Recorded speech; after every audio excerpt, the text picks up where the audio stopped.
কেউ কেউ আমাদের অনেক ছাত্ররাও সংবিধান বাতিল করে দিতে চায়, নতুন সংবিধান করতে চায়। তো এখানে তো আমার মনে প্রশ্ন জাগে, আমি যে দলটি করি ওই দলের প্রতিষ্ঠাতা হচ্ছেন শহীদ রাষ্ট্রপতি জিয়াউর রহমান, যিনি দেশ বিদেশ আন্তর্জাতিকভাবে স্বীকৃত, জনগণের যারা ইতিহাস লেখক তাদের কাছে স্বীকৃত, তিনি মুক্তিযুদ্ধের ঘোষক। আপনি যদি সংবিধান বাতিল করে দেন, নতুন করে যদি সংবিধান রচনা করেন, কি করবেন আপনারা? পৃথিবীতে এটা দেখিনি। পৃথিবীতে বলা হচ্ছে যে একটি জাতির আত্মজীবনী হচ্ছে সংবিধান। সেটা সংযোজন হতে পারে, সংশোধন হতে পারে। যেখানে ফ্যাসিজমের বৈশিষ্ট্য আছে সংবিধানে, ওটা বাদ দিন, ওটা বাদ দেওয়া যেতে পারে। সেটা তো রাজনৈতিক দায়িত্ব। সেটা রাজনীতিবিদরা যারা গণতন্ত্রের পক্ষে ছিলেন, যারা গণতন্ত্রের জন্য সংগ্রাম করেছে এবং যাদের সন্তান রব্বানীরা অকাতর জীবন দিয়েছে, এই সমস্ত রাজনৈতিক দল যারা জনগণের ম্যান্ডেট নিয়ে ক্ষমতা আসবে, তারা তো এটা করবে। এইটা হঠাৎ সব বাতিল করে দিলে পরে তো মুক্তিযুদ্ধকে অস্বীকার করা হয়, স্বাধীনতাকে অস্বীকার করা হয়। সংবিধানের মধ্যে আওয়ামী ফ্যাসিবাদ বাকশালের যে বৈশিষ্ট্য, সেটা দূরীভূত করতে হবে। কিন্তু সংবিধানের ধারাবাহিকতা থাকবে। যদি 240 বছর মার্কিন যুক্তরাষ্ট্রের সংবিধানের যদি ধারাবাহিকতা থাকে, সেখানে যদি কয়েকবার সংশোধন হয়, আমাদের সংবিধানও সংশোধন হবে। কিন্তু বাতিল করে দিয়ে একেবারে নতুন কিছু করতে হবে, এইটা মূল স্পিরিট, স্বাধীনতা যুদ্ধের স্পিরিট, এটার সাথে এটা সাংঘর্ষিক হয়। যে দেখুন, আজকে মানুষের প্রত্যাশার একটি পরিবর্তন, সেই পরিবর্তনে অন্তর্বর্তীকালীন সরকার হয়েছে। এই সরকারকে বিএনপিও সমর্থন করেছে, নানাভাবেই সমর্থন করেছে, নানা দিক থেকেই সমর্থন করেছে। কিন্তু এই সরকার যদি কোনো একটি দিকে হেলে যান, তাহলে এই সরকারকে জনগণ কখনোই মেনে নেবে না। এই সরকার, তাকে যে নিরপেক্ষতার দায়িত্ব দেওয়া হয়েছে, সেই নিরপেক্ষ দায়িত্ব তিনি তাদেরকে পালন করবেন। সরকারের আইজি বলেন, আমাদের হাতে কোনো ম্যাজিক নাই, আইন শৃঙ্খলা পরিস্থিতি রাতারাতি আমরা ঠিক করতে পারবো না, এখানে ছিনতাই হচ্ছে। আমরা মূলত হচ্ছে এখানে আগামীকালকের যে প্ল্যানিংটা, কিভাবে হচ্ছে আমাদের ওখানে মঞ্চ হবে, কিভাবে হচ্ছে আমাদের সাংবাদিকদের জায়গা দেওয়া হবে, কিভাবে কোন পাশে কারা থাকবে, সকলের নিরাপত্তা কিভাবে নিশ্চিত করা হবে, সেটা নিয়ে আলোচনা করেছি। আমাদের ভলেন্টিয়ারদেরকে কিভাবে প্রশাসন থেকে সহযোগিতা করবে, সেটার ব্যাপারে আমরা আলোচনা করেছি। আমরা ফর্মালি আমাদের ডিএমপি কমিশনারকে আমরা আগামীকালকের প্রোগ্রামের ব্যাপারে জানাতে এসেছি। সেই জায়গায় ওনারা হচ্ছে 5 সদস্যের একটা মোটামুটি টিম করে দিয়েছেন, যে পুরো বিষয়টা দেখভাল করবেন হচ্ছে জয়েন্ট কমিশনার অপারেশনস, ওনার নেতৃত্বে এডিসি অপারেশনস এবং ফিল্ডে ডিসি রমনা জোনের ক্রাইম বিভাগে থাকবেন এবং ডিসি ট্রাফিক, রমনা জোনের ডিসি ট্রাফিক শফিক ভাই থাকবেন।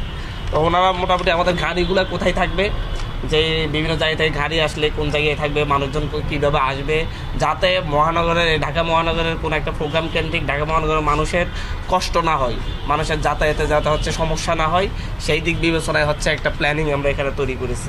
আসলে হচ্ছে বছরের শেষ দিনে এসে যে আনন্দের বিষয়টা, সে বছরের শেষ দিনে এসে অতীতকে ভুলে গিয়ে নতুনভাবে গড়ে তোলার যে আনন্দ, সেটার মধ্যে হচ্ছে আমাদের বৈষম্যবিরোধী ছাত্র আন্দোলনের কালকের প্রক্লেমেশনটা এই জাতির জন্য আগামীকালকে বড় আনন্দ বয়ে আনবে, তাদেরকে নতুন স্বপ্ন দেখাবে।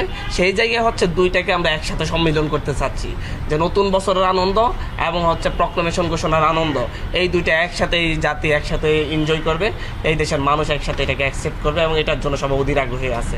কারণ বিষয়টা হচ্ছে দিনের বেলায় আমরা আমাদের প্রোগ্রামটা করব, সন্ধ্যার পর থেকে হচ্ছে 31 ডিসেম্বর 31 নাইট হিসেবে যে প্রোগ্রামটা আছে, সেই প্রোগ্রামটা চলবে হচ্ছে মহানগরে। সেখানে নিরাপত্তা ওনারা বিধান করবে, দুইটার ক্ষেত্রে ওনারা কেমন সমন্বয় করবে সেটা নিয়ে আমাদের আলোচনা হয়েছে।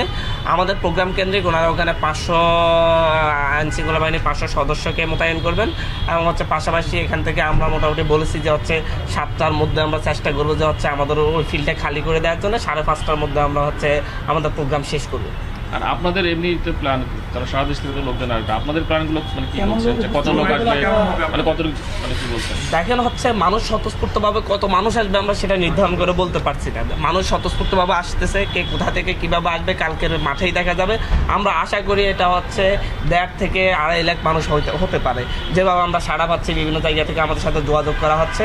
আমরা আশা করছি 1.5 থেকে 2.5 লাখ মানুষ কালকে শহীদ মিনারে জড়ো হবে। এই ব্যাপারটা হচ্ছে 3রা আগস্টের মতো এক দফার এক্সটেন্ডেড ভার্সন আগামীকালকে হতে যাচ্ছে। আমরা যে এক দফার ঘোষণা শহীদ মিনার থেকে দিয়েছি, সে এক দফার পরে আমরা সেই এক দফার পরে যে ফ্যাসিস্টের পতন হয়েছে, সেই ফ্যাসিস্টের পতনের পরে নতুন প্রক্লেমেশন দিয়ে সেটাকে আমরা জাতির কাছে ডকুমেন্টেড করে তুলতে চাচ্ছি। কারণ হচ্ছে যে সেই 3রা আগস্ট যে মানুষগুলো সেখানে এসেছিল তারাই আগামীকালকে আসবে ইনশাআল্লাহ।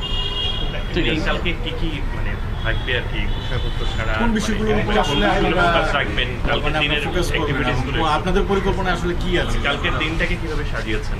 কালকের দিনটাকে আমরা সকালবেলা থেকেই সেখানে বিভিন্ন ধরনের সাংস্কৃতিক অনুষ্ঠান, বিভিন্ন ধরনের হচ্ছে মঞ্চ নাটক এগুলো চলতে থাকবে। 3টা থেকে আমাদের অফিসিয়াল প্রোগ্রামটা শুরু হবে।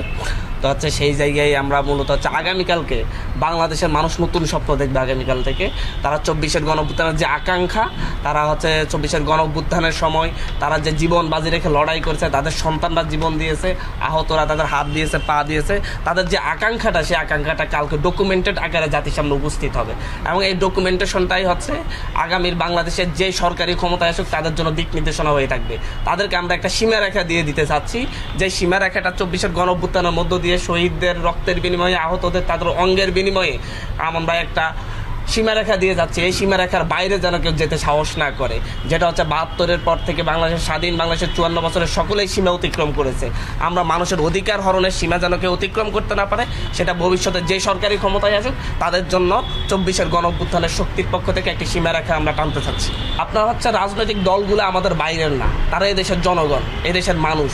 আমরা বৈষম্যবিরোধী ছাত্র আন্দোলনের নেতৃত্বে যেই গণঅভ্যুত্থানটি হয়েছে, সেই গণঅভ্যুত্থানের ছাত্র নেতৃত্বকে নেতা মেনেই তারা রাজপথে নেমেছিল, এই নেতৃত্বকে স্বীকার করে রাজপথে নেমেছিল, এই নেতৃত্ব যেই ধরনের প্রোগ্রামগুলো দিয়েছিল তা বাস্তবায়ন করেছিল।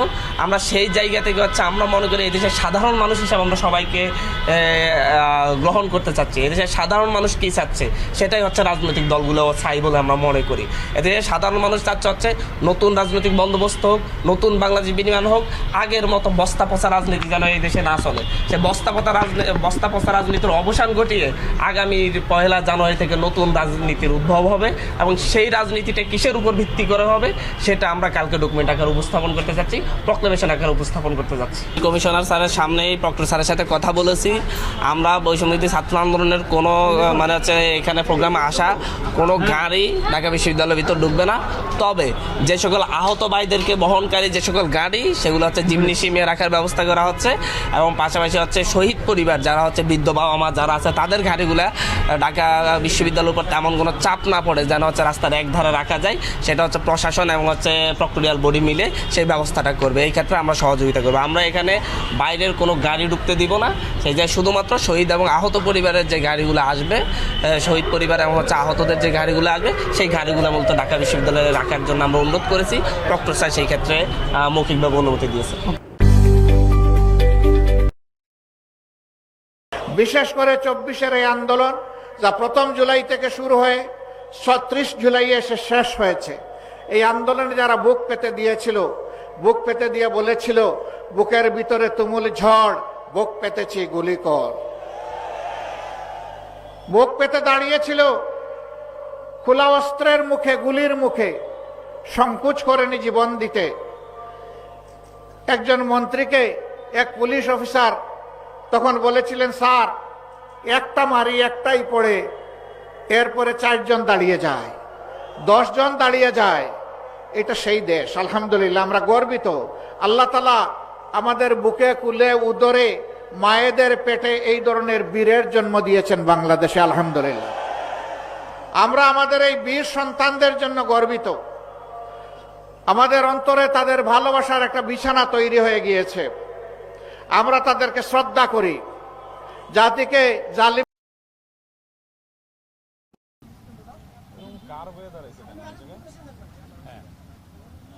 আমি একটা স্টেটমেন্ট পড়ে শোনাচ্ছি। শুরু করবো? হ্যাঁ ভাই।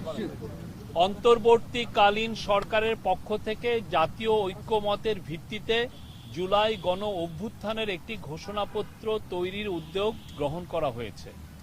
জুলাই গণ অভ্যুত্থানের মধ্য দিয়ে গড়ে ওঠা জনগণের ঐক্য, ফ্যাসিবাদ বিরোধী চেতনা ও রাষ্ট্র সংস্কারের আকাঙ্ক্ষাকে সুসংহত রাখার জন্য এই ঘোষণাপত্রটি গৃহীত হবে।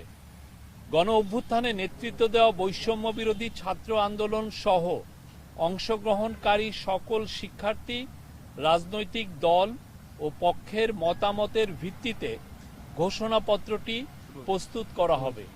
এতে জুলাই গণ অভ্যুত্থানের পরিপ্রেক্ষিত, ঐক্যের ভিত্তি ও জনগণের অভিপ্রায় ব্যক্ত হবে।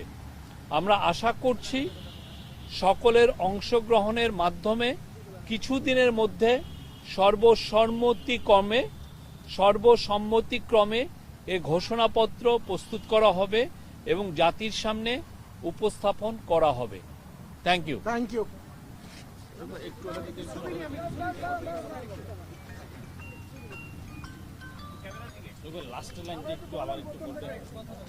লাস্টের লাইন হচ্ছে, আমরা আশা করছি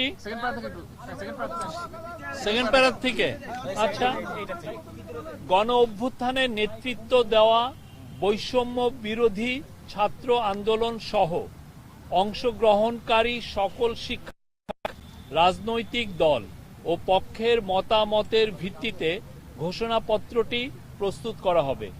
এতে জুলাই গণ অভ্যুত্থানের পরিপ্রেক্ষিত, ঐক্যের দেশে নারী পুরুষ নির্বিশেষে ঘরের ভিতরেও নিরাপদ থাকবে, রাস্তায় গেলেও নিরাপদ থাকবে, কর্মস্থলেও নিরাপদ থাকবে এবং প্রত্যেকটি মানুষের সম্মান এবং ইজ্জতের গ্যারান্টি থাকবে। আজকে অনেকে ইসলামী দলগুলোর ব্যাপারে অপপ্রচার করে যে এরা যদি ক্ষমতায় যায় তাইলে মা বোনদেরকে আর গড় থেকে বের হতে দিবে না, মা তোমরা সাবধান, এদের কাছেও যাইও না, এরকম ভয় দেখায়। এরা কারা জানেন? ওই দুশ্চরিত্রবান যারা আমাদের মায়েদের নিয়ে তামসা করে, তারা এই কথাগুলো বেশি বলে। আমরা মায়ের জাতিকে আপন মায়ের মতো দেখতে চাই। দুনিয়ায় দুইজন মানুষ ছাড়া সমস্ত মানুষ এসেছে মায়ের পেট দিয়ে, হযরতে আদম আলাইহিস সালাম এবং হযরতে হাওয়া আলাইহিস সালাম। বাকি আমরা সবাই দুনিয়ায় এসেছি মায়ের পেট দিয়ে। সেই মাদেরকে আমরা শ্রদ্ধার আসনে রাখতে চাই। ব্যাংক, বিমা, সেক্টর, কর্পোরেশন সব ডাকাতি করে উধাও করে ফেলা হয়েছে।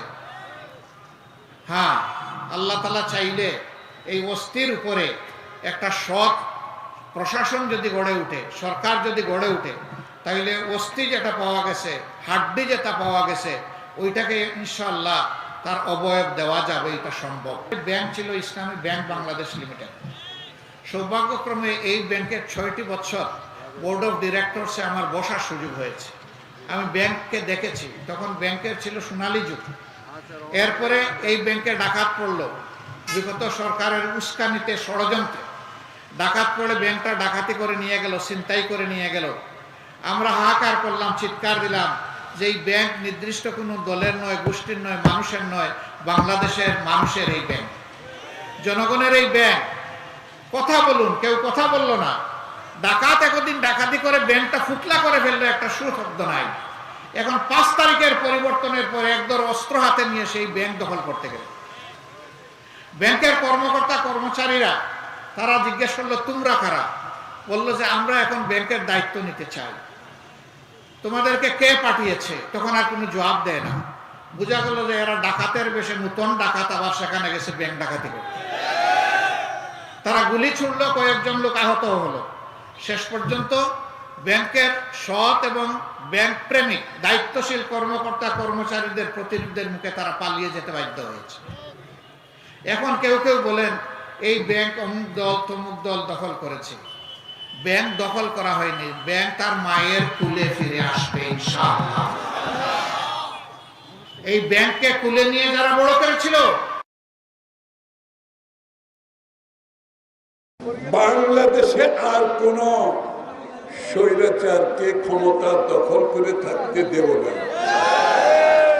স্বৈরাচার বহু রূপে আসে না? স্বৈরাচারের রূপ কিন্তু অনেক রকম। অনেকে জনগণের ভোট নিয়ে স্বৈরাচার হয়ে যায়, অনেকে ভোট নেওয়ার আগে স্বৈরাচার হয়ে যায়, অনেকে দেশের মানুষের কথা বলে স্বৈরাচার হয়ে যায়, অনেকে আন্দোলনকে হাইজ্যাক করে স্বৈরাচার হয়ে যায়। হ্যাঁ, আন্দোলনকে হাইজ্যাক করে স্বৈরাচার হয় না? কোন স্বৈরাচার বাংলাদেশে আর থাকতে পারবে না। আমি পরিষ্কার ভাবে বলতে চাই, বাংলাদেশে আজকে গণতন্ত্রের হাওয়া বইতে শুরু করেছে, বাংলাদেশে নির্বাচনের হাওয়া বইতে শুরু করেছে। এগুলো ঠেকিয়ে আবার বহুরূপে ভিন্ন রূপে জনগণের ভোটাধিকার কেড়ে নিয়ে ক্ষমতায় থাকার পায়তারি করলে সেটা চলবে না। আগে ভাগে বলে দিচ্ছি, বড় বড় স্বৈরাচারকে বাংলাদেশের মানুষ বিতাড়িত করেছে। ওই প্রক্রিয়ায়, সেই প্রক্রিয়ায় ভিন্ন রূপে, বিভিন্ন রূপে, বহুরূপীর ভাব দিয়ে আর স্বৈরাচারকে আমরা এখানে থাকতে দেব না। ভোট দিতে হবে, নির্বাচন দিতে হবে, বাংলাদেশের মানুষ তাদের প্রতিনিধি নির্বাচন করবে। বিশেষ করে 24-এর এই আন্দোলন, যা 1 জুলাই থেকে শুরু হয়ে 30 জুলাই এসে শেষ হয়েছে, এই আন্দোলনে যারা আজকে আমরা এখানে একত্রিত কেন হয়েছি এই বিষয়টি আপনারা সকলেই জানেন। আজকে আমরা এখানে সকলে একত্রিত হয়েছি আমাদের ভাই গোলাম রাব্বানী, তার সাথে কি হয়েছে, কিভাবে এই মানুষটিকে হত্যা করা হয়েছে, কিভাবে তার পরিবার নির্যাতিত হয়েছে, এই সকল কিছুই আপনারা জানেন, কারণ আপনারা এই এলাকারই মানুষ। প্রিয় ভাই বোনেরা, এই যে গোলাম রাব্বানীকে হত্যা করা হয়েছে, গোলাম রাব্বানী শুধু একজন নয়। গত 16 বছরে যেই স্বৈরাচার বাংলাদেশ থেকে পালিয়ে গিয়েছে গত অগস্ট মাসের 5 তারিখে, সেই স্বৈরাচার গত 16 বছরে সারা বাংলাদেশে এইরকম হাজারো গোলাম রাব্বানীকে হত্যা করেছে এবং লক্ষ লক্ষ পরিবারকে নির্যাতিত করেছে। শুধুমাত্র পালিয়ে যাবার কদিন আগেও, পালিয়ে যাবার 1 সপ্তাহ আগেও থেকেও সেই পলাতক স্বৈরাচার প্রায় 2000-এর মতন মানুষকে হত্যা করেছে। পালিয়ে যাবার কয়েকদিন আগেও ক্ষমতা ধরে রাখতে প্রায় 30,000-এর কাছাকাছি মানুষকে সে বিভিন্নভাবে জখম করেছে, বিভিন্নভাবে নির্যাতন করেছে। প্রিয় ভাই বোনেরা, এই যে গোলাম রাব্বানী, এই মানুষটি কে ছিল? মানুষটি একজন সাধারণ মানুষ ছিল, মানুষটি একজন রাজনৈতিক কর্মী ছিল। তার দোষ কি ছিল? তার দোষ ছিল সে দেশের মানুষের যেই অধিকার, কথা বলার অধিকার বলি আমরা, ভোটের অধিকার বলি আমরা, অর্থাৎ মানুষের যে অধিকার, ওই যে পালিয়ে গেছে যে 5 তারিখে স্বৈরাচার, সে সেই অধিকারকে দাবিয়ে রাখতে চেয়েছিল। গোলাম রাব্বানী সেটার বিরুদ্ধে প্রতিবাদ করেছিল, মানুষের পক্ষে কথা বলেছিল, মানুষের কথা বলার পক্ষে, মানুষের অধিকারের। আমি জানি তোমাদের মনে অনেক কষ্ট, এটা বোঝার জন্য এটা আমরা প্রত্যেকেই বুঝতে পারি জিনিসটা। তবে বাবা, বিচার প্রক্রিয়া বলার আগে 2টা কথা বলে রাখি। আমরাও কিন্তু মরার নিয়ত নিয়ে গিয়েছিলাম। 3 তারিখে আমি শহীদ মিনার বলেছিলাম মৃত্যু পর্যন্ত তোমাদের সাথে থাকছি। আমার ব্যাংকের কার্ডের যে পিন নাম্বার, সেটা বলতে আমার ওয়াইফকে দেওয়া ছিল, যখন যদি কিছু হয়ে যায় হবে। তোমাদের আত্মদান আমাদেরকে এইরকম সাহসী করেছে, এটা হচ্ছে একটা কথা। আমরা তোমাদের লড়াইয়ের সহযাত্রী ছিলাম। রেজওয়ানা প্রোগ্রামে ছিল, ফরিদা আপা প্রোগ্রামে ছিল, ফয়জুল ভাইকে আমি দেখেছি, লিখেছেও নি তোমাদের আন্দোলনের পক্ষে। আর একটা কথা হচ্ছে, আমরা যে উপদেষ্টা বলো বা শহীদ গোলাম রব্বানীর মেজো মেয়ে রুমা আক্তার। ক্রসফায়ারে 2014 সালে নিহত বিএনপি নেতা গোলাম রাব্বানীর পরিবারকে ঘর উপহার দিলেন দলের ভারপ্রাপ্ত চেয়ারম্যান তারেক রহমান। নীলফামারীর লক্ষ্মীচাপ ইউনিয়নে আয়োজিত অনুষ্ঠানে ভার্চুয়ালি যোগ দেন তিনি। নিজের দেশ সম্পর্কে যা চিন্তা করে। পরে তার বক্তব্যে বলেন, রাজনৈতিক অধিকার প্রতিষ্ঠায় রাব্বানীর মতো প্রাণ দিয়েছেন হাজারো মানুষ। তাদের আকাঙ্ক্ষার দেশ গড়তে নেতাকর্মীদের কাজ করার আহ্বান জানান তারেক রহমান। গোলাম রাব্বানীরা চেয়েছিল দেশে এমন একটি সিস্টেম দেশে থাকুক, এমন একটি ব্যবস্থা দেশে ধীরে ধীরে গড়ে উঠুক, যাতে করে আপনাদের সমস্যাগুলো, এলাকার মানুষের সমস্যা, সমগ্র দেশে গ্রামে গঞ্জে শহরে ছিটিয়ে থাকা হাজারো কোটি লক্ষ কোটি মানুষের যে সমস্যা, সেই সমস্যাগুলো নিয়ে যাতে কিছু মানুষ কথা বলতে পারে। কিন্তু সেদিনকার সেই স্বৈরাচার গোলাম রাব্বানীদের কথা বলতে দেয়নি, গোলাম রাব্বানীদের কথা শুনতে চায়নি।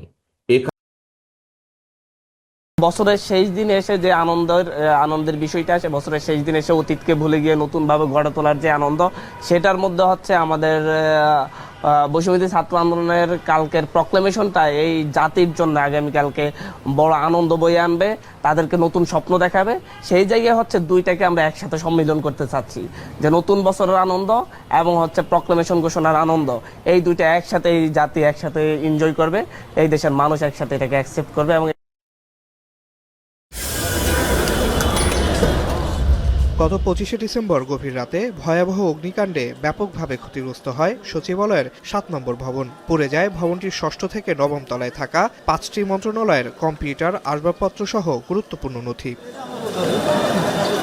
এই ঘটনায় পরের দিনই 8 সদস্যের একটি উচ্চ পর্যায়ের তদন্ত কমিটি গঠন করে সরকার। আগুনের কারণ ও উৎস খুঁজে বের করে প্রাথমিক তদন্ত প্রতিবেদন দিতে সোমবার পর্যন্ত সময় বেঁধে দেওয়া হয়, কিন্তু তদন্তের কাজ শেষ করতে না পারায় আরও একদিন বাড়ানো হয়েছে সময়। ক্যাবিনেট থেকে অনুমতি নিয়েছি যাতে আমাদের কিছু টেস্টিং আজকে রাত্রে হবে, তো এগুলো হলে পরে হয়তো কালকে আবার আমরা বসে আমরা কালকে একটা প্রাথমিক একটা ধারণা করতে পারবো, আমরা আশা করছি। তদন্ত কমিটির প্রধান জানান, বুয়েট এবং সেনাবাহিনীর সদস্য সহ বিভিন্ন বাহিনীর সদস্যরা আলামত সংগ্রহ করছেন। এখনও পরীক্ষা নিরীক্ষা করা হচ্ছে। যে সকল পরীক্ষা দেশে করা সম্ভব না, সেগুলোর জন্য প্রয়োজনে আলামত বিদেশে পাঠানো হতে পারে বলে জানান তিনি। কিছু জিনিস আমাদেরকে ল্যাবরেটরি থেকে টেস্ট করা হচ্ছে, কিছু টেস্ট করা হয়েছে, আবার আজকেও কিছু আলামত নেওয়া হচ্ছে, সেগুলো টেস্ট করা হয়েছে। আমরা পাঠাচ্ছি, তো আগেই সিদ্ধান্ত নিয়েছি আমরা সব পাঠাবো। Will go to the all length, বিদেশে যেখানে এটা সুবিধা আছে সেখানে পাঠাবো। এদিকে সচিবালয়ে এক্সপার্ট ওয়াটার পাম্প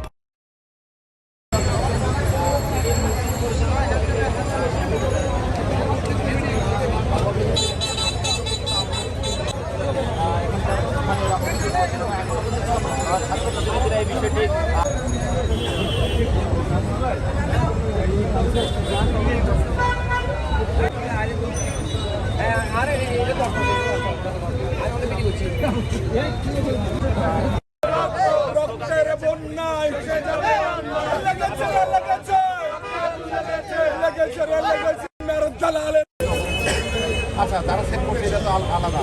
এখন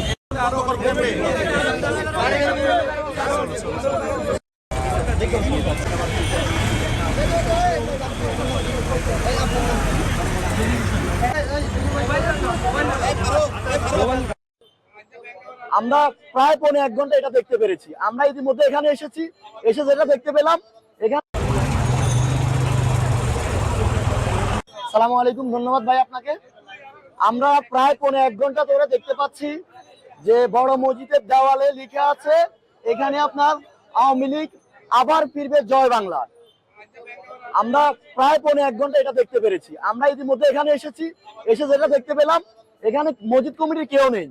এখন মসজিদ কমিটি যারা দায়িত্বে আছেন প্রায় কয়েকজন, তাদের মধ্যে আমি এখানে কেশিয়ার যিনি আছেন ওনাকে লাগ পেলাম, ওনাকে জিজ্ঞেস করলাম এটা কি হয়েছে। আমরা সমন্বয়কেরা এসে ওনাকে জিজ্ঞেস করলাম, উনি বলেছে এটা হ্যাক হয়েছে। তাহলে মসজিদের মতো এরকম একটা পবিত্র জায়গায় দোতলা সার্ভারটা আছে, এখানে কিভাবে হ্যাক হয়? First of all. দ্বিতীয় কথা হলো এটা সুস্পষ্ট সুপরিকল্পিতভাবে এই ঘটনাটা ঘটাইছে। এটার সাথে মসজিদ কমিটি কর্তৃপক্ষ জড়িত আছে, এটা আমরা ওভার কনফিডেন্স নিয়ে সহিত বলতে চাই। কেননা তারা যদি জড়িত না থাকে, দীর্ঘ 4 মাস এটা আপনার এখানে এভাবে আওয়ামী লীগ ফিরবে জয় বাংলাদেশে, এটা এতদিন দেখি নাই কেন আমরা? এখন কিভাবে 4 মাস পরে আবার এখানে এখন এটা এভাবে স্পষ্ট আরো কি চলমান রাখে না, ডাইরেক্ট স্টে করে রাখছে এটা, অর্থাৎ স্পষ্ট মানুষ বুঝো যে জয় বাংলা আবার ফিরবে। এখানে আপনারা জানেন বিগত পেসিস্ট খুনি হাসিনার আমলে এই মসজিদ কমিটির সভাপতি ছিল আপনার জিয়াউদ্দিন মিস্টার গিটার, উনি জিয়াউদ্দিন গিটার দীর্ঘ উনি 1 নং ওয়ার্ডে উনি কমিশনার ছিলেন। উনি এই যে দীর্ঘদিন এখানে মসজিদটাকে শোষণ করেছেন, এবং কি মসজিদের আমরা যেটা জানতে পেরেছি পাবলিকের আন্দোলনতার মধ্যে দিয়ে কোটি কোটি টাকা উনি ওনার ব্যক্তিগত অ্যাকাউন্টে নিয়ে মসজিদকে ধ্বংস করেছে, এবং উনি মসজিদের উন্নয়ন ক্ষেত্রে কোনো ভূমিকাই রাখে নাই। উনি যাওয়ার পরে এখন যেগুলো করতেছে এটা কিন্তু খুব দুঃখজনক বিষয়। না না না, ভুল না, আমি ভুল কিনা সেটা আমি বলবো সেটা। না না, আপনি যদি আমাকে ইতিমধ্যে 4 বার আপনারা খুব সূক্ষ্মভাবে সবাই যে বিষয়টি এড়িয়ে যায়, সবাই সেই 20 বছর আগে টেনে নিয়ে আসে ইচ্ছাকৃতভাবে, যেটা খুনি হাসিনা নিয়ে আসতো, ছাত্রলীগের সাথে টকশোতে বসে ছাত্রলীগ নিয়ে আসতো। আপনি বর্তমানে থাকেন না কেন? আমাকে বলতে দেন, যদি না দেন তাহলে চলে যাই, না দিলে চলে যাবো। কথা বলার জন্য আপনাকে ডাকা হয়েছে, আপনি প্রশ্নটি বোঝেন না। আমার কথা ইন্টারফেয়ার করছেন, মন খারাপ করবেন না প্লিজ। না না, পার্সোনাল আপনি পার্সোনাল নিয়েছেন, আপনি নিচ্ছেন, আপনি ইতিমধ্যে 4 বারই করছেন, কারো কথায় তো আপনি ইন্টারফেয়ার করলেন না। কারণ আপনি ভুল কারণ প্রশ্ন বুঝেন। না না না, ভুল না, আমি ভুল কিনা সেটা আমি বলবো সেটা। না না, আপনি যদি আমাকে ইতিমধ্যে 4 বার আপনি কারো প্রশ্ন করলেন না। এখন আমি বলবো যে আমি 4 বার থামাইছি, আমাকে মাফ করে দেন। না, মাপ না, তাহলে তো কি এটা রাখতে হবে। ছাত্র দলকে নিয়ে বলতে গেলেই আপনাদের খুব লাগে। কাদের খুব লাগে? এই যে আপনাদের, আপনারা 4 বার আমাকে কেন থামাবেন? আমার যা ইচ্ছে বলবো, ছাত্র সভা হিসেবে লাইভে যাবে, যা ইচ্ছা বলবেন। হ্যাঁ, আমি যা ইচ্ছে বলবো, লাইভে যাচ্ছে তো ভাই। হ্যাঁ হ্যাঁ, লাইভে যাচ্ছে বলেন।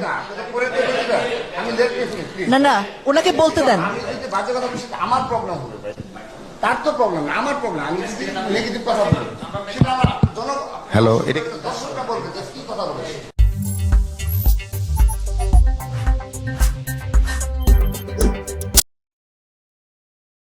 বাহাত্তরের সংবিধানকে মুক্তিযুদ্ধ ও স্বাধীনতার সংবিধান উল্লেখ করে সুপ্রিম কোর্টের আইনজীবীরা বলেছেন, কারো ঘোষণাপত্রের মাধ্যমে এই সংবিধান ছুঁড়ে ফেলার কোনো সুযোগ নেই। এই সংবিধানকে মুজিববাদী বলার সুযোগও নেই। দুপুরে এক সংবাদ সম্মেলনে একথা বলেন সুপ্রিম কোর্টের আইনজীবীরা। তারা বলেন, আওয়ামী লীগ নিজেদের ইচ্ছে মতো সংবিধানে যেসব কাটাছেঁড়া করেছে তা সংস্কারের কাজ চলছে। এভাবে সংবিধান ছুঁড়ে ফেলা যায় না বলেও মন্তব্য করেন বিশিষ্ট আইনজীবীরা। আরো জানাচ্ছেন মাইনুল মারুফ। অন্তর্বর্তীকালীন সরকারের প্রধান উপদেষ্টা পদের 5 আগস্ট ছাত্র জনতার গণঅভ্যুত্থানের মুখে শেখ হাসিনা ভারতে পালিয়ে যাওয়ার পর বিদ্যমান সাংবিধানিক প্রক্রিয়া মেনেই রাষ্ট্রপতির কাছে শপথ নেয় বর্তমান অন্তর্বর্তীকালীন সরকার। সংবিধানে অন্তর্বর্তী সরকারের বিধান না থাকায় রাষ্ট্রপতি সুপ্রিম কোর্টের কাছে মতামত চান। সুপ্রিম কোর্টের মতামত নিয়ে দেশ পরিচালনা ও সংবিধান রক্ষার শপথ নেয় ডক্টর ইউনূসের নেতৃত্বাধীন অন্তর্বর্তী সরকার। এরই মধ্যে জুলাই গণঅভ্যুত্থানে প্রক্লেমেশন বা ঘোষণাপত্রের কর্মসূচি দিয়েছে বৈষম্য বিরোধী ছাত্র আন্দোলন ও নাগরিক কমিটি। এই ঘোষণাপত্রে 72-এর সংবিধানকে মুজিববাদী সংবিধান উল্লেখ করে সেই সংবিধানের কবর রচনার কথা বলছেন তারা। সুপ্রিম কোর্টের জ্যেষ্ঠ আইনজীবী ব্যারিস্টার জ্যোতির্ময় বড়ুয়া বলেন, এই সংবিধানকে মুজিববাদী সংবিধান বলে ছুঁড়ে ফেলার মতো কিছু নেই। সংবিধানের সংস্কারে সংস্কার কমিশন গঠন করা হয়েছে, যা নির্বাচিত সরকার এসে বাস্তবায়ন করতে পারবে বলেও জানান তিনি।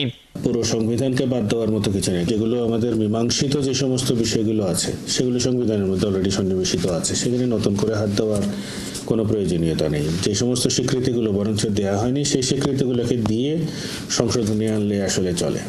এই সংবিধানকে মুক্তিযুদ্ধ ও 30 লক্ষ শহীদের রক্তের বিনিময়ে পাওয়া সংবিধান উল্লেখ করে সুপ্রিম কোর্টের জ্যেষ্ঠ আইনজীবী আহসানুল করিম বলেন, এভাবে সংবিধান ফেলে দেয়া যায় না। 72-এর যে সংবিধানটা ছিল সেটা নিয়ে কেউ কখনো উচ্চবাচ্য করেনি, কেউ কখনো বলেনি এটা স্বৈরাচারের সংবিধান, এটা কোনো বিশেষ ব্যক্তির সংবিধান। হ্যাঁ, এটা সত্যি যে স্বাধীনতার পরে বহুবার এখানে কাটাছাড়া করা হয়েছে, তার ফলে যে যার মতো এই সংবিধানকে ক্ষত বিক্ষত করেছে তার নিজস্ব চাহিদা পূরণের জন্য। সংবিধানকে কবর দেয়া হবে এ ধরনের ভাষা গ্রহণযোগ্য নয় বলে মনে করেন সুপ্রিম কোর্ট আইনজীবী সমিতির সভাপতি মাহবুবউদ্দিন খোকন। বলেন, 72-এর সংবিধানের মধ্যেই 52-এর ভাষা আন্দোলন ও মুক্তিযুদ্ধ স্বীকৃতি পেয়েছে। সংবিধান এই মুহূর্তে বাতিল হলে তাহলে গত 5 মাস কিভাবে চললো সরকার দেশ? আগস্ট 5 তারিখের পর থেকে ডিসেম্বর পর্যন্ত কিভাবে দেশ চললো? আমরা তো প্রফেসর ইউনূস তো সংবিধান অনুযায়ী শপথ নিয়েছেন। কেন 1000 টার্গেট 1000 দিয়ে আমাদের জোতা ইনকাম না হবে আমার, আমি এভাবে চালিয়ে যাব। উনি আসলে এগুলা ডিজার্ভ করেন, যার জন্য অবশ্যই এখানে অংশগ্রহণ করাই লাগে। এই ক্ষোভ পতিত স্বৈরাচারের প্রতি ছাত্র জনতার, যে স্বৈরাচারের নির্দেশে কেড়ে নেওয়া হয়েছে হাজারো মানুষের প্রাণ। এর সঙ্গে যুক্ত হয়েছে বিগত 16 বছরের লুটপাট, গুম, খুন আর দুঃশাসনের প্রতি তীব্র ঘৃণা। তাই তো এর নাম এখন ঘৃণা স্তম্ভ।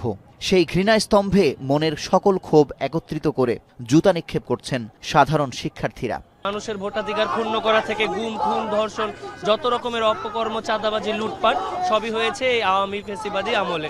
নারী, পুরুষ, ছোট স্টুডেন্ট, রিক্সাওয়ালা, সব জাতি, ধর্ম, বর্ণ নির্বিশেষে সবাই একত্রিত হয়েছে। গণ অভ্যুত্থানের মুখে গত 5 আগস্ট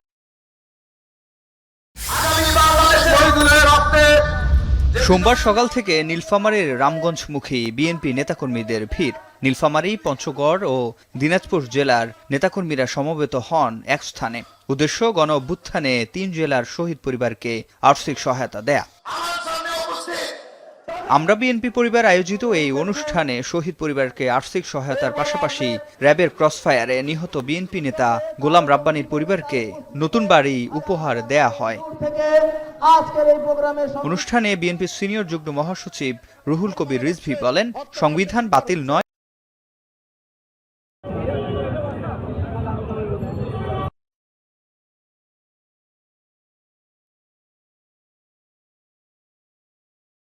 রাতের ভোট আর হবে না। আগামী নির্বাচন হবে 1991 এবং 96 এর মতো। চট্টগ্রামে মতবিনিময় সভায় একথা জানান প্রধান নির্বাচন কমিশনার। বলেন, বর্তমান কমিশনের উপর বহিঃশক্তির কোনো চাপ নেই। আগামী নির্বাচনে আওয়ামী লীগের আসা না আসা রাজনৈতিক এবং আদালতের বিষয় বলে জানান তিনি। শ্রীলঙ্কা আবারও ভোটার তালিকা হালনাগাদ এবং ত্রয়োদশ জাতীয় সংসদ নির্বাচন উপলক্ষে মাঠ পর্যায়ে নির্বাচন কর্মকর্তাদের সাথে এই মতবিনিময় সভার আয়োজন। 6 মাসের মধ্যে ভোটার তালিকা হালনাগাদের ঘোষণা দিয়ে প্রধান নির্বাচন কমিশনার জানান, আগামী নির্বাচন হবে 91-96 এর মতো। রাতে বুড়ো হবে বা ইধর কি চায়, এখন কেউ তো চায় না, সবাই তো ফ্রি ফেয়ার ইলেকশন চায়। আবার আমরা সেই 91-96 বা 2001-এর মতো একটা নির্বাচন আমরা উপহার দিতে পারবো, সেই বিশ্বাস আমার আছে। আওয়ামী লীগ নির্বাচনে আসতে পারবে কি পারবে না সাংবাদিকদের এমন প্রশ্নের জবাব দেন প্রধান নির্বাচন কমিশনার। রাজনৈতিক সিদ্ধান্ত অথবা কোর্টের সিদ্ধান্ত, বিধান যেটা আছে আইনের,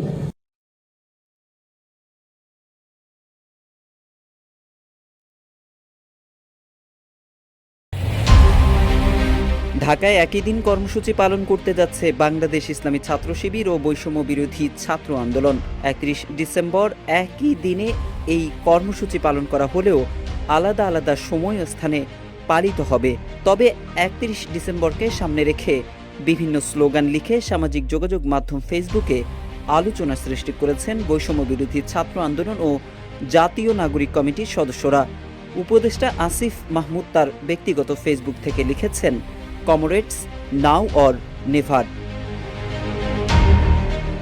আরেকটি পোস্টে আসিফ মাহমুদ লিখেন, 31 ডিসেম্বর শহীদ মিনার, 36 জুলাই এসে মিলিত হোক 31 ডিসেম্বরে। এরপর লিখেন, প্রোক্লামেশন অব জুলাই রেভলিউশন। জাতীয় নাগরিক কমিটির সদস্য সচিব আখতার হোসেন লিখেন, এবছরই হবে 31 ডিসেম্বর ইনশাআল্লাহ। বৈষম্য বিরোধী ছাত্র আন্দোলনের আহ্বায়ক হাসনাত আব্দুল্লাহ লিখেছেন, comrades 31 December now or never. পরে তিনি আরেক পোস্টে লিখেন, এটা মুজিববাদের কবরের ঘোষণা। এদিকে ছাত্র নেতাদের এমন পোস্টসমূহ আলোচনার জন্ম দিয়েছে।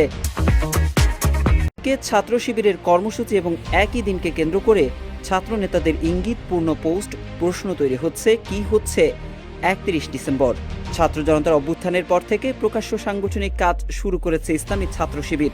দলটির কেন্দ্রীয় প্রচার সম্পাদক সংবাদ মাধ্যমকে জানান, সম্মেলনের জন্য সোহরাওয়ার্দী উদ্যানে অনুমতি দেওয়া হয়েছে, তারা সেভাবেই প্রস্তুতি নিচ্ছেন।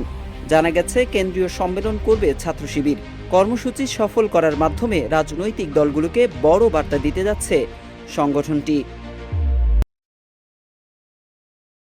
দাবির প্রথম দাবিতে দফাতে আমরা যেটা উল্লেখ করেছি, মোস্তফা সরোয়ার ফারুকী স্বরাষ্ট্র এবং আইন উপদেষ্টা আমরা ফারুকের পদত্যাগ চেয়েছি এবং শ্রদ্ধেয় আমাদের সবার প্রিয় এবং সম্মানিত ডক্টর আসিফ নজরুল স্যার আছেন আইন উপদেষ্টা হিসেবে, কিন্তু আমরা বেশ কিছু ঘটনা নিয়ে ওনার প্রতি যে আস্থা এবং আমাদের ওনাদের প্রতি একটা যে বিশ্বাস ছিল ওটাতে ছেদ লেগেছে।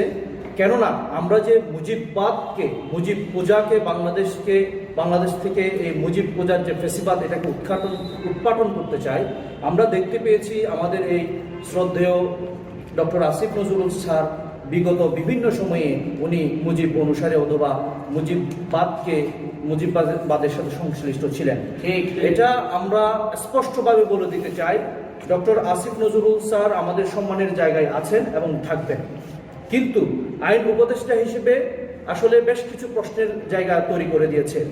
আপনারা জানেন আওয়ামী লীগের সাবেক মন্ত্রী সাবের হোসেন চৌধুরী 6টা মামলায় একদিনে জামিন কিভাবে পায় একজন হত্যা মামলার আসামি।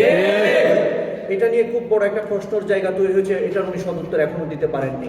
এমনি করে আপনারা এক স্বৈরাচার ফেসিবাদের দোষর একজন সাংবাদিক মুন্নি সাহার নাম শুনেছেন, সে হত্যা মামলার আসামি, সে থানা থেকে কিভাবে ছাড়া পেয়ে যায়। গত কয়েকদিন আগে কক্সবাজার জেলার একজন মহিলা আওয়ামী লীগের নেত্রী কাবেরী, তাকে কোর্টে হাজির না করে জেল হাজতে প্রেরণ করা হয়েছে।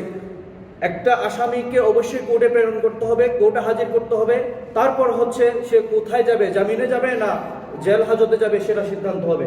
কিন্তু কার ইশারায় রাতের আধারে থানা থেকে তাকে জেল হাজতে প্রেরণ করা হয়েছে। সুতরাং ডক্টর আসিফ নজরুল স্যার সহ আমরা আরেকজন শ্রদ্ধেয় উপদেষ্টা, স্বরাষ্ট্র উপদেষ্টা হিসেবে যিনি দায়িত্ব পালন করছেন তারও দপ্তর বদল চেয়েছি।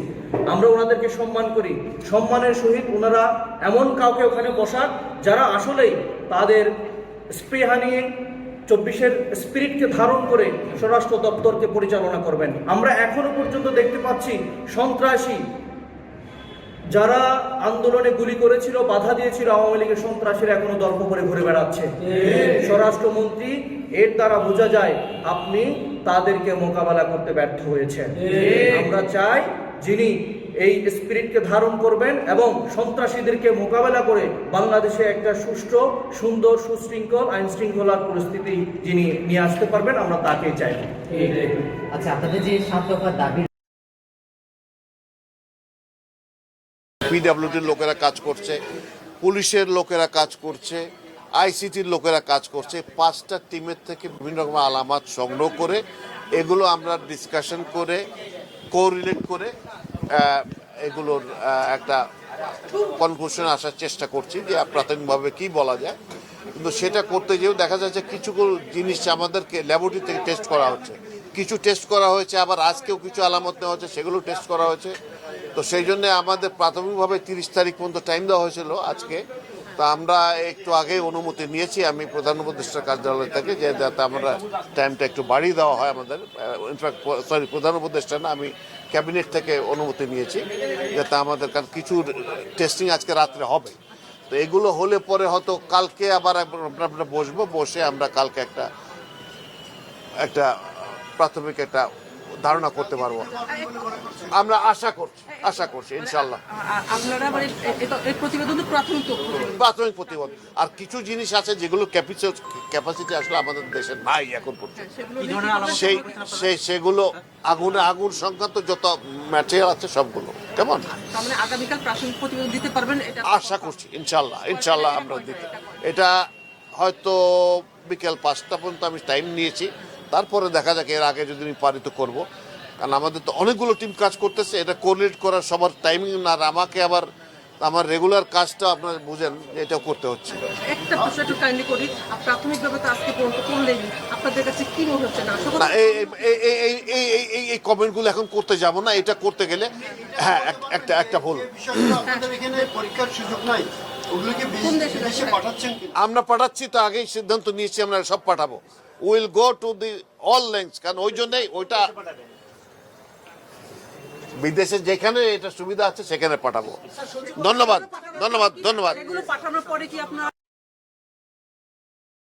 আপনাদের এই এলাকা মাদকের জন্য কিন্তু বিখ্যাত, এই জন্য মিস্টার বদিও তো এখানে বিখ্যাত, পুরো বাংলাদেশের জন্য কিন্তু নাম আছে আপনাদের। আমাদের 271 এই কিলোমিটার দেওয়া আমাদের বর্ডার, এটা কিছুটা নদীপথ এবং কিছুটা স্থলপথে, এটা এখন পুরোটি আরাকান আর্মির দখলে আছে, কিন্তু দেশটা আবার মিয়ানমারের। এখন আমাকে দুজনের সাথেই একটা সম্পর্ক বজায় রাখতে হচ্ছে এবং দুজনের সাথে আমাকে একটা যোগাযোগ আছে। এবং এই ব্যাপারে আপনারা জানেন যে আমাদের সরকার এবং আমাদের প্রধান উপদেষ্টা একজন হাই রিপ্রেজেন্টেটিভ, একজন যার স্ট্যাটাস উপদেষ্টা দিয়ে একজন ডক্টর খলিলুর রহমানকে নিয়োগ করা হয়েছে। উনি কিন্তু এই ব্যাপারে মানে সার্বক্ষণিক দেখাশোনা করতেছে। আর এই এলাকার যে বললেন যে এখানে অন্য কোনো সমস্যা নাই, আর অন্যান্য সব বাহিনীগুলি বিজিবি সহ তারা সব সময় খুব সজাগ আছে, আইন শৃঙ্খলা যেন সব সময় ঠিক থাকে। আর বর্তমানে আরেকটা প্রশ্ন করছিলেন যে এটা প্রায় 50 থেকে 60,000 রোহিঙ্গা আমাদের এখানে চলে আসছে, যাদের এফডিএম মানে হয় রেজিস্ট্রেশন হয় নাই। এখন এরা তাদের রেজিস্ট্রেশনটা হবে কি হবে না এটা একটা ডিসিশন। আর ভবনটা মোটামুটি 6টি মন্ত্রণালয় ক্ষতিগ্রস্ত হয়েছে। কতগুলো রুম? 6টা মন্ত্রণালয়।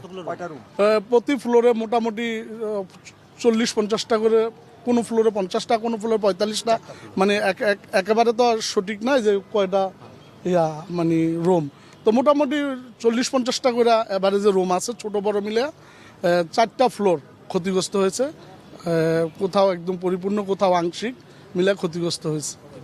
অবস্থা আমাদের উচ্চ পর্যায়ের আমাদের স্যারদের অনেক টিম এ পর্যন্ত কয়েকটা টিম তদন্ত করেছে। মন্ত্রণালয়গুলো আছে, আমি যত শ্রম কর্মসংস্থান মন্ত্রণালয়, যুব ক্রীড়া মন্ত্রণালয়, ডাক ও টেলিযোগাযোগ মন্ত্রণালয়, পল্লী উন্নয়ন সমবায় মন্ত্রণালয়, স্থানীয় সরকার মন্ত্রণালয়, সড়ক ও জনপথ বিভাগ মন্ত্রণালয়, 6টা মন্ত্রণালয়। আগুনের সূত্রপাত কি এক জায়গায় ছিল নাকি একাধিক জায়গায়? মানে আপনাদের দৃষ্টিতে আসলে এটা ফায়ার সার্ভিস বলতে পারবে, যারা এক্সপার্ট ওনার বলতে, তবে অনেক জায়গায় ক্ষতিগ্রস্ত দেখছি। ভবনের মেরামত অবশ্যই যারা স্যার আছে তারা মতামত দিবে, আর যারা এক্সপার্ট টিম আমাদের ঊর্ধ্বতন কর্তৃপক্ষ কর্মকর্তা স্যার আছে, বড় বড় ইঞ্জিনিয়ার, তারা পরিদর্শন করতেছে, এখনও করতেছে, আজকেও করছে, গতকালও করে গেছে। সমস্ত কিছু পরিদর্শনের পরে তারা একটা প্রতিবেদন দিবে। প্রাথমিকভাবে মেরামত করা যাবে মনে হয় আর কি, বাকিটা না, এটা তদন্ত রিপোর্ট তদন্ত করতেছে অনেক টিম, তদন্ত কমিটি বলতে পারবে। এটা আমাদের গণপূর্তর যে বড় বড় ডিজাইনার আছে, বুয়েটের প্রফেসর স্যাররা আসছেন, ওনারা দেখে ওনারা সিদ্ধান্ত দিবেন।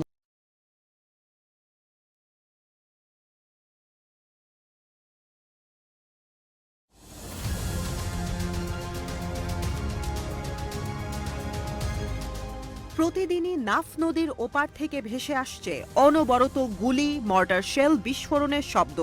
সাধারণ মানুষ যেন দিন গুনছে কখন নাফ নদীর ওপারের যুদ্ধ রোহিঙ্গাদের পাশাপাশি চলে আসে এই পারে। মিয়ানমার সীমান্তে সংঘাতের কারণে বাংলাদেশ সীমান্তবর্তী টেকনাফ পড়ে গেছে চরম ঝুঁকিতে।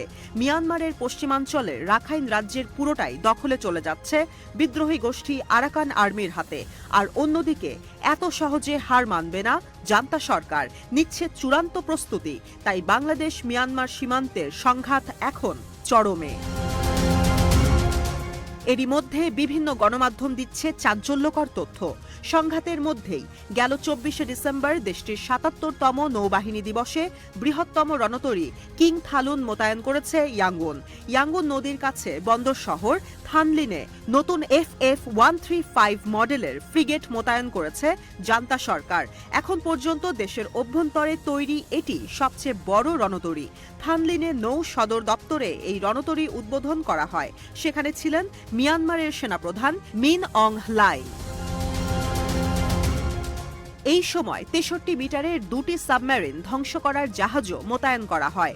যদিও টেকনাফ সীমান্ত থেকে অনেক দূরে মোতায়েন করা হচ্ছে এই রণতরী, কিন্তু এমন এক সময় সমুদ্রে কিং থালুন মোতায়েন করা হচ্ছে যখন দুই দেশের সীমান্তে রাখাইন রাজ্যে জান্তা আর বিদ্রোহীদের সংঘাত চরমে।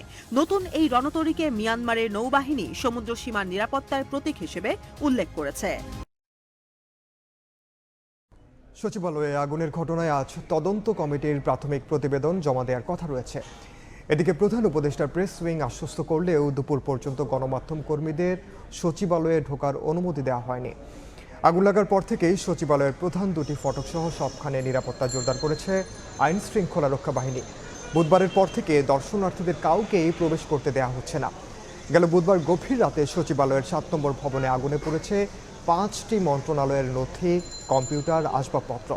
এ ঘটনায় স্বরাষ্ট্র মন্ত্রণালয়ের সিনিয়র সচিব নাসিমুল গনিকে আহ্বায়ক করে একটি উচ্চ পর্যায়ের তদন্ত কমিটি গঠন করা হয়।